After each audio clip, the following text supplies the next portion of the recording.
talked about terrorism and the funding of terrorism, and it will not be allowed.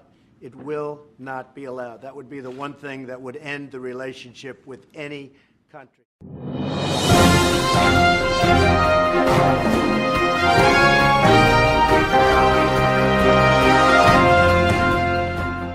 Thank you very much, everybody. It's a great honor to have the Crown Prince with us. Saudi Arabia has been a very great friend and a big purchaser of equipment and lots of other things, and one of the biggest investments in the United States is I guess it's your big investment, is buying stock in companies and various other things in the United States and creating jobs.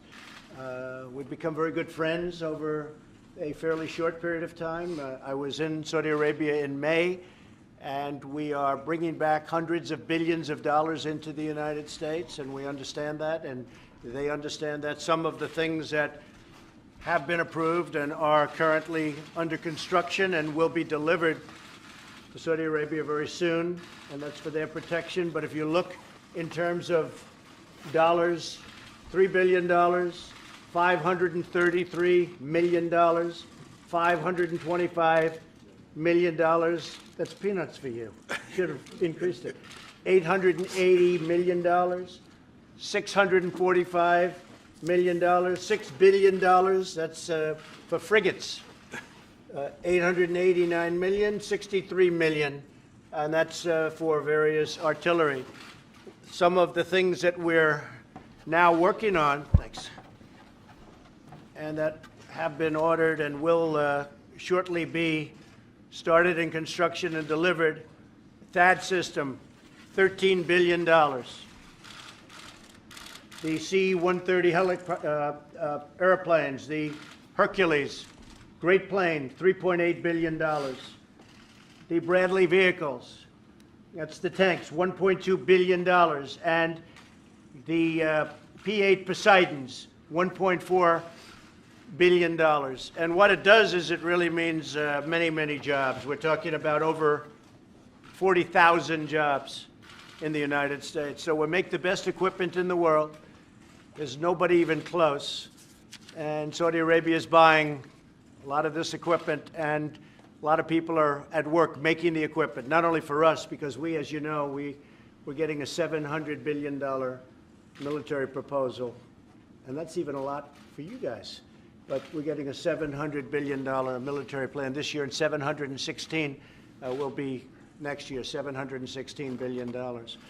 So we really have a great friendship, a great relationship. I would really have to say the relationship was, to put it mildly, very, very strained during the Obama administration. And the relationship now is probably as good as it's really ever been.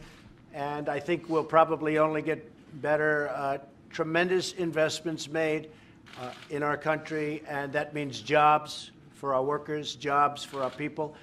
Also defense. We're talking about defense, and we're working very hard with Saudi Arabia, and they're also footing a big part of the bill for defense. The whole Middle East. We know what's happened in the Middle East, and it has not been a pretty picture for the United States or for anybody.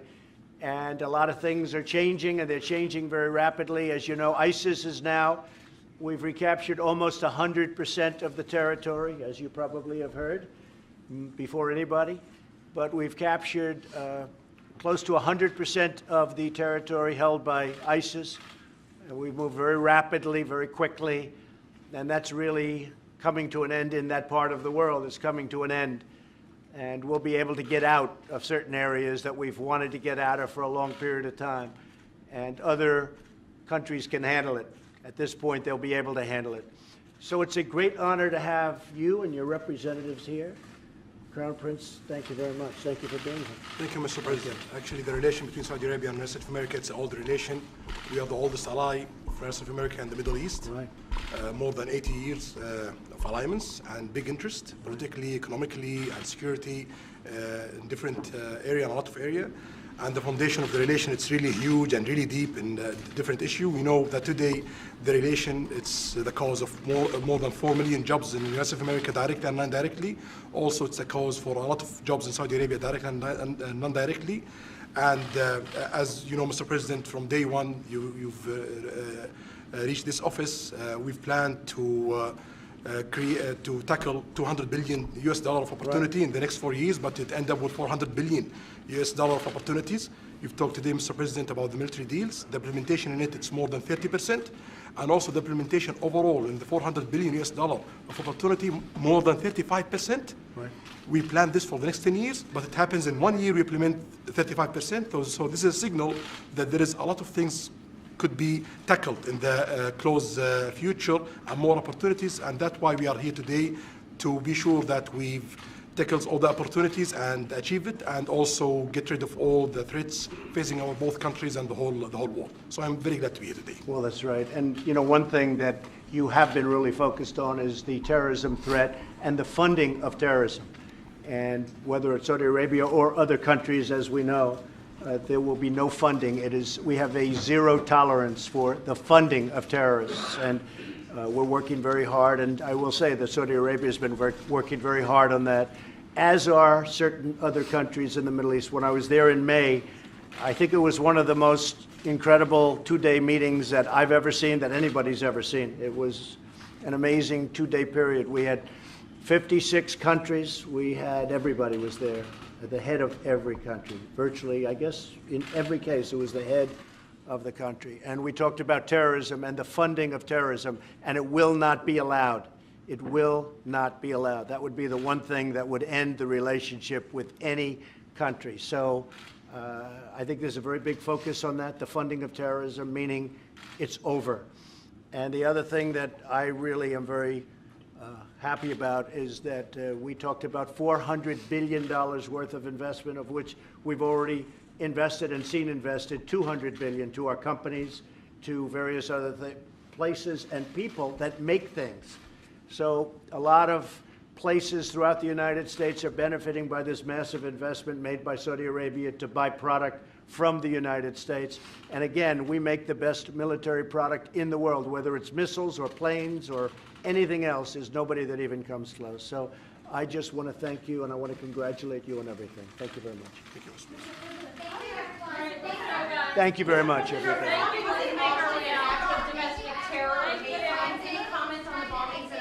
It's terrible. The bombings in Austin are terrible. Local, state, and federal are working hand in hand to get to the bottom of it. This is obviously a very, very sick individual, or maybe individuals. These are sick people, and we will get to the bottom of it. We will be very strong. We have all sorts of federal agencies over there right now. We're searching. What's going on in Austin, a great place, a tremendous place, is absolutely disgraceful.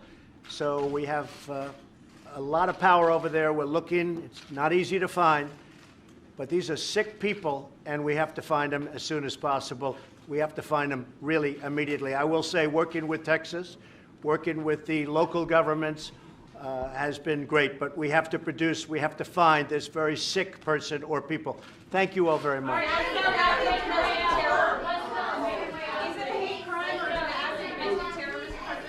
I had a call with President Putin and congratulated him on the victory, his electoral victory.